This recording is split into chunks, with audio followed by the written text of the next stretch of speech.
Okay. What's up, my rockabilly riots? This is a new channel I made.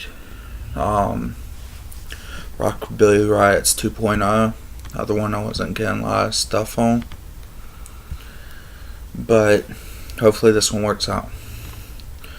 Now, I'm fairly new to the style. Try and get my hair the right way. Try and grow it out some. Got it cut on the side so it's not all pumped up yet. But I've been doing some research. And I don't know if it's quite true, so I know there's some other rockabilly greasers on YouTube, so I don't know how much of this is true, but correct me if I'm wrong. I'm fairly new to it. So it says here, greasers are a working class of youth subculture that was publicized in the late 40s and late 50s. Man, they were around 47 possibly to 59, maybe earlier than 59, maybe earlier than 47, maybe later than 47. I don't know the exact date, but just because it says that doesn't mean they weren't around longer. There still are a lot, as y'all can tell, but they're not as known.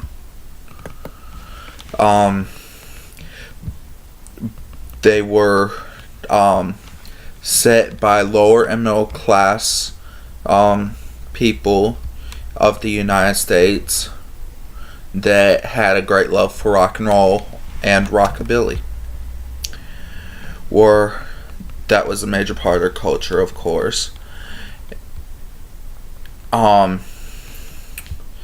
listened to a lot of entertainers such as Marilyn Brando. Huh?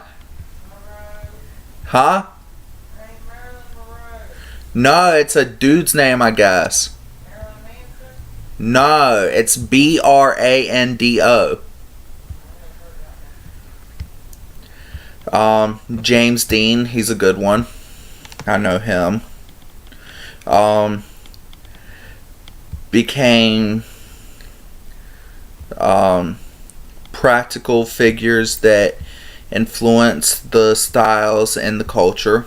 Of course, a lot of those older rock and roll dudes had that style. Like Jerry Lee Lewis, Elvis Presley, Johnny Cash.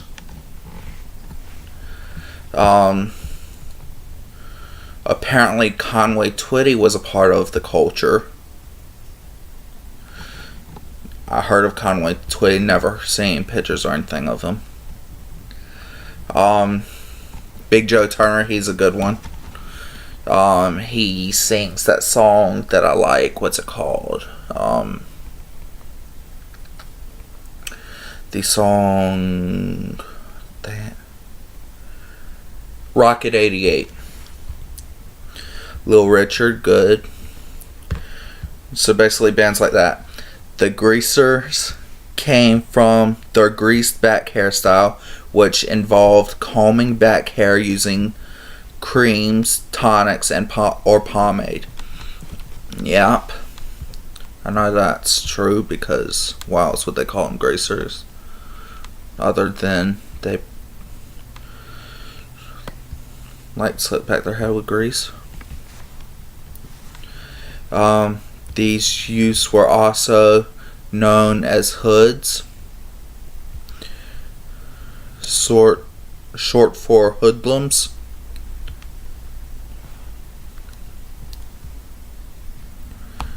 Okay, I did not know that.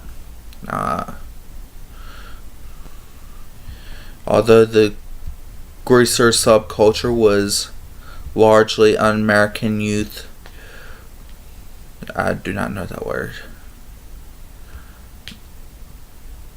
There were similar subcultures in the United Kingdom, Australia, Italy, Japan, France, Sweden, Germany, New Zealand, and South Africa. So of course the style was big all around the world. In Sweden they are called Regar. In Japan they are known as Yankee. Hey, we got some Yankees in here. Except they're not greaser style Yankees, they're people from New York. In South Africa they were called ducktails from the way they slicked back their hair, flipped over the back of their collars. In 1950s, 1960s, British equivalent was the rocker, also known as Tune-Up Boy. I guess that's supposed to be tune-up. Unlike British rockers who were equivalently biker American greasers, were known... Okay, I think I just skipped the whole part. Okay, I'll just go straight to that anyways. Biker American greasers were known more for their love of hot rods, muscle cars, and big Harley Davidson choppers or cruiser motorbikes. 1950s doo-wop, rock and roll, jazz, blues, country, and rockabilly music. Okay, I just missed the part. Both subcultures are known for being fans of all of that. During the 1950s, women also became a part of the greaser culture like men. They joined motorcycle gangs and wore jackets displaying their groups or gang names. Know that, and I also know the word for them, pin-ups. The women who were involved in gangs typically did not fight side by side with male gangs, but they did fight rival female gangs. In 1950s, women were often depicted as the property of male motorcycle gang members. The term greaser replied in later decades as part of a rival of 1950s popular culture. One of the first manifestations of the rival was 1971 American 7-Up television commercial, the feature of the 1950s greaser style. He remembered me, I'm the teen angel, the music acts, Shanana also played in major roles in rivals.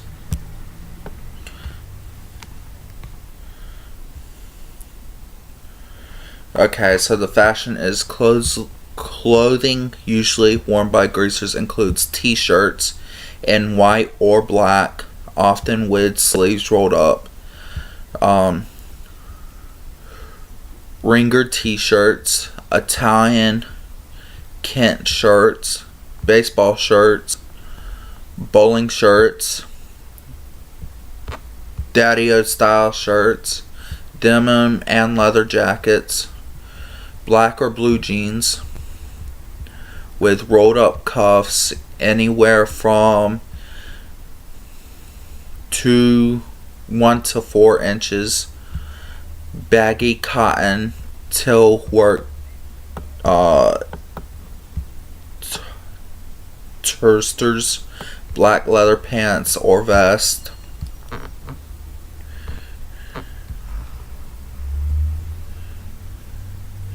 um, bomber jackets, letterman jackets, tank tops, khaki pants, and suits. Common accessories includes bandanas, black leather gloves, faders, motorcycle helmets, vintage leather caps,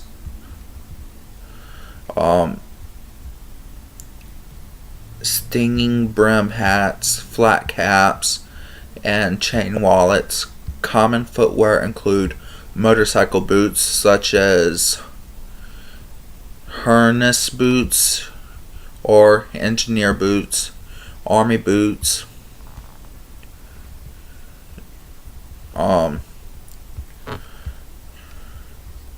I do not know that word, but this is where it gets into shoes more often. Brittle Creepers cowboy boots, Converse,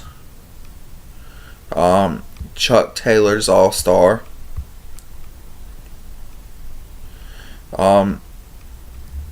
typical hairstyle includes pompadour, duck. I'm not sure I should say that word. S curls, conks, finger waves, actors with parts or shaped like pompadours, and the more combed back flossom style. These hairstyles were held in place with pomade such as Dax Murray's Royal Crown and hair creams such as Brow Clean. The pompadour hairstyle worn by greasers has been adopted by those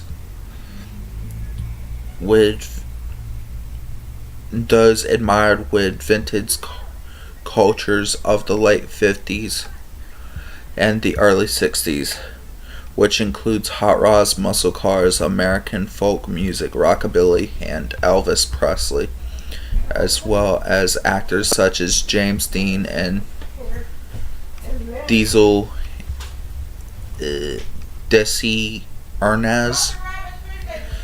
The leather jacket is popularized by pilots during World War II, became the icon of greaser culture compared with the previous decades. In the 1950s were considered dual, and the youth craved a new sense of adventure, and leather jacket market greasers use as daring as adventuresome young men like the pilot heroes of the recent war. So the greaser community was very large, of course. They were known for their hair, their clothes. A lot of them had love for vintage cars and anything vintage. Started in the late 40s, and it didn't end, but it came close to a near in the late 50s. People all over the world have adopted it, but it's not as common as it is now. Well, it's not as common as it is then. But yeah, I'm fairly new to the style. Try and get it on for about only 2 years now. Can't seem to get my hair right. That's the one thing I have problems with. And it seems so expensive,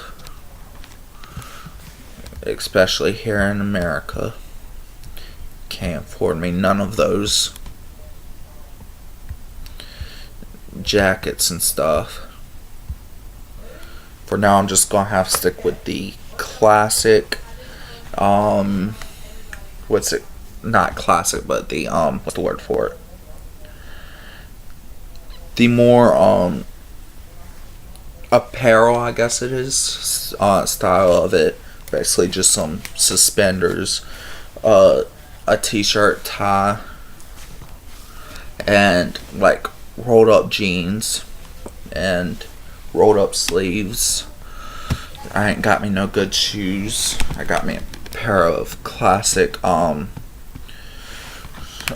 classic, a pair, I can't think of the word.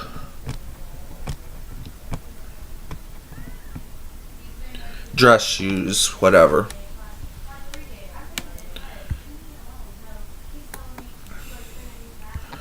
So yeah,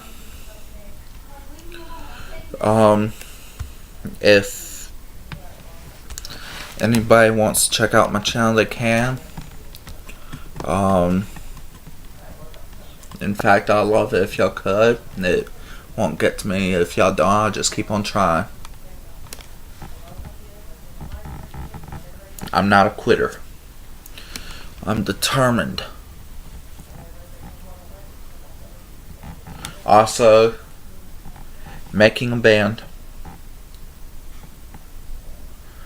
The band's name is Swords of Truth. I got a pretty messed up tattoo of it. Can't show it right now with these sleeves on.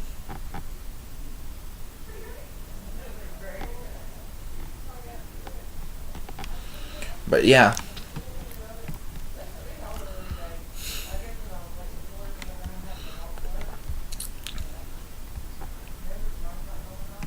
And I guess Tom, the dude from Tomcat Retrospective, he said that he's not into the greaser community anymore, but hopefully he can give me some advice on what I got wrong and what I got right. Even though he's not in the community anymore, hopefully he'll give me some advice on it. I know he said that Outlaw Greaser is no longer doing YouTube videos at all, so I know he can't give me no advice. But basically, anybody who knows a lot about style, if y'all give me some advice. Yeah. Sorry, I'm tired today, so I'm going kind of slow.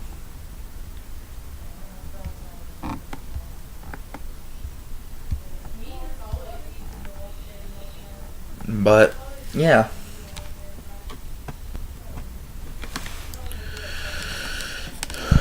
I'm out. Remember, stay true. Rockabilly Riots for life.